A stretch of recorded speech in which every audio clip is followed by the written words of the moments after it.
거룩함과 존귀함으로.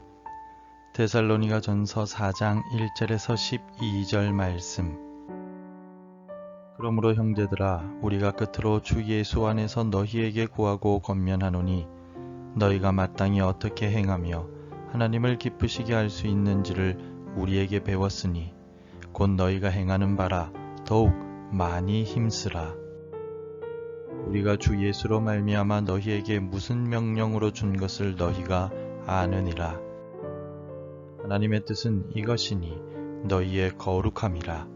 곧 음란을 버리고 각각 거룩함과 존귀함으로 자기의 아내 대할 줄을 알고 하나님을 모르는 이방인과 같이 세욕을 따르지 말고 이 일의 분수를 넘어서 형제를 해하지 말라. 이는 우리가 너희에게 미리 말하고 증언한 것과 같이 이 모든 일에 주께서 신원하여 주심이라. 하나님이 우리를 부르심은 부정하게 하심이 아니요 거룩하게 하심이니 그러므로 저버리는 자는 사람을 저버림이 아니요 너희에게 그의 성령을 주신 하나님을 저버림이니라. 형제 사랑에 관하여는 너희에게 쓸 것이 없음은 너희들 자신이 하나님의 가르치심을 받아 서로 사랑함이라.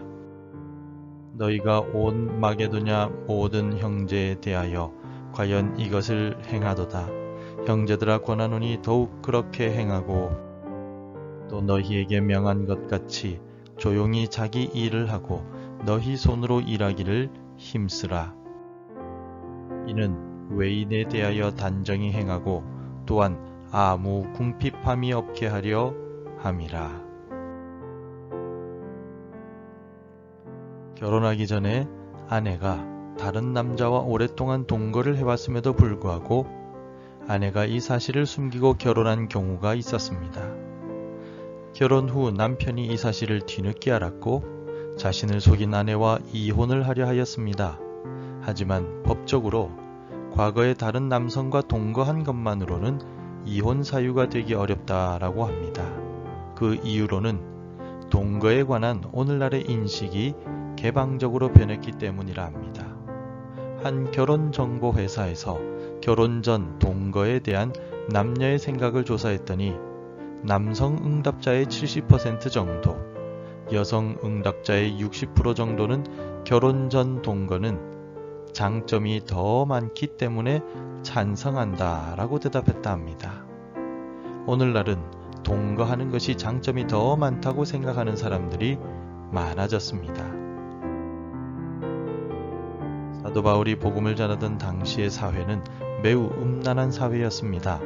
성적으로 타락하여 가정이 쉽게 깨어지거나 부부간의 도덕이 매우 문란하였습니다. 데살로니가 교회가 있던 데살로니가 지역 역시 우상을 섬기는 지역들이었기에 음란함에 노출될 수밖에 없었습니다. 당시에는 우상에게 제사하는 예식에는 성적인 음란함이 포함되어 있었기 때문에 어떻게 보면 당연한 결과라 할 수 있습니다. 이 같은 음란한 시대에 그리고 그 현실 속에서 데살로니가 교회 성도들에게 바울은 성적인 거룩함과 영적 거룩함을 지키라고 권면하고 있습니다. 바울은 성도들이 거룩함을 지키기 위하여 가장 먼저 해야 할 일이 음란을 버리는 것이라고 말합니다. 3절을 함께 읽겠습니다. 하나님의 뜻은 이것이니 너희의 거룩함이라. 곧 음란을 버리고. 아멘.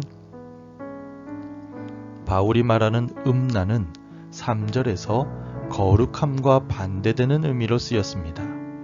거룩함은 당시 불신자들이 살아가는 방식과는 다르게 사는 삶을 말합니다. 당시 사람들은 자신의 욕망에 따라 살았습니다. 도덕적으로 타락했으며 욕망을 채우기 위해서는 무슨 일이든 하던 시대였습니다. 그래서 이같이 욕망에 사로잡힌 사람들을 바울은 음란한 사람들이라고 부르고 있습니다. 바울은 음란을 버림으로써 욕망을 따라 살아가는 불신자들과 다른 삶을 살아가라고 본문을 통하여 강조하고 있습니다. 그리고 성도들의 구별된 삶, 거룩한 삶이 하나님께서 원하시는 뜻이라고 말합니다. 뜻은 헬라어로 델레마라고 합니다. 이 말의 의미는 소원이란 뜻입니다. 그러므로 모든 성도들을 향한 하나님의 소원은 인간과 구별되시는 하나님처럼 이 세상과 구별되어 거룩하게 살아가는 구별된 삶을 사는 것입니다. 거룩하고 구별된 삶을 위하여 바울은 구체적으로 결혼한 부부가 서로에 대하여 자기 자신과 같이 사랑할 것을 먼저 말하고 있습니다. 그래서 자기의 아내 대할 줄을 알고 라고 강조하고 있습니다. 4절을 같이 읽겠습니다. 각각 거룩함과 존귀함으로 자기의 아내에 대할 줄을 알고. 아멘. 태초에 인간을 창조하신 하나님은 남자가 부모를 떠나 그의 아내와 합하여 둘이 한 몸을 이룰지로다 라고 말씀하셨습니다. 하나님의 이 말씀은 배우자를 마치 자신을 대하는 것처럼 신중하고 존중하라는 의미입니다. 바울 역시 4절을 통해 자신의 아내를 이방인들처럼 성적 욕구에 따라 대하지 말고 아내를 두고서 다른 사람과 성적 행위를 하지 말라고 강조하고 있습니다. 귀한 배우자로 여기고 사랑하라는 뜻입니다. 배우자는 자신의 욕심을 채우는 도구가 아닌 하나님께서 주신 돕는 배필입니다. 배우자를 통하여 우리는 영적으로 더욱 성장하게 되기 때문입니다. 그러므로 배우자를 대하는 우리의 태도는 신중함과 존중함이 반드시 배어 있어야만 합니다.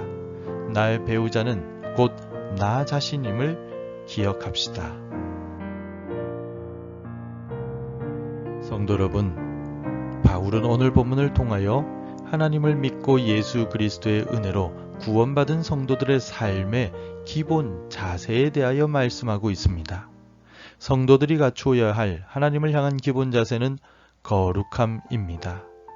욕망을 따라 살아가는 세상과 구별된 삶을 살아감으로써 성도를 통하여 하나님의 영광이 드러나기를 지금도 소원하고 계십니다. 그리고 사람에 대한 자세, 특히 가장 가까운 사람인 배우자에 대하여는 존귀함, 다시 말해 존중으로 대하라고 말합니다. 배우자를 내 몸과 같이 아끼고 존중하는 삶을 통하여 하나님께서 창조하신 첫 번째 공동체가 사랑으로 충만하기를 원하고 계십니다. 결국 이 두 가지 교훈은 구약 성경과 예수님께서 말씀하신 하나님 사랑, 이웃 사랑과 연결됨을 알 수가 있습니다. 오늘 이 새벽에 내가 믿지 않는 사람들과 얼마나 구별되어 살아가고 있는지를 돌아봅시다. 나를 통하여 하나님의 거룩하신 영광이 드러나고 있는지 살펴봅시다. 그리고 나는 나의 배우자를 얼마나 존중하며 살아가고 있는지, 내 가족들을 위해 어떻게 기도하고 있는지를 돌아봅시다. 오늘 하루 바울의 권면의 말씀처럼 거룩함과 존귀함으로 살아감으로써 진정한 그리스도의 제자의 삶을 살아가시기를 바랍니다.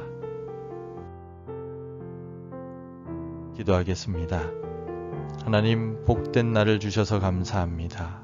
오늘을 살아가며 하나님 앞에서 거룩한 삶을 살게 하여 주시고 세상 속에서 구별된 삶을 살게 하여 주시옵소서. 또 나의 배우자를 위해 축복하며 기도하게 하여 주시고 나의 가족들을 위하여 간구하는 삶을 살게 도와주옵소서. 하나님 사랑, 이웃 사랑의 삶을 실천하여 우리를 향하신 하나님의 뜻, 하나님의 소원을 이루어가는 복된 날이 될 수 있도록 우리를 인도하여 주옵소서. 예수님 이름으로 기도합니다. 아멘. 계속해서 함께 기도해 주시기 바랍니다. 하나님을 닮아 세상과 구별된 거룩한 삶을 살아가게 하소서. 우리 가족을 위해 기도할 마음을 주소서. 우리 교회가 하나님의 뜻과 복음을 전하는 교회 되게 하소서. 복음 전할 한 사람이 생각나게 하소서. 오늘도 말씀대로 살아가며 사랑의 열매 맺는 하루가 되시기를 축복합니다.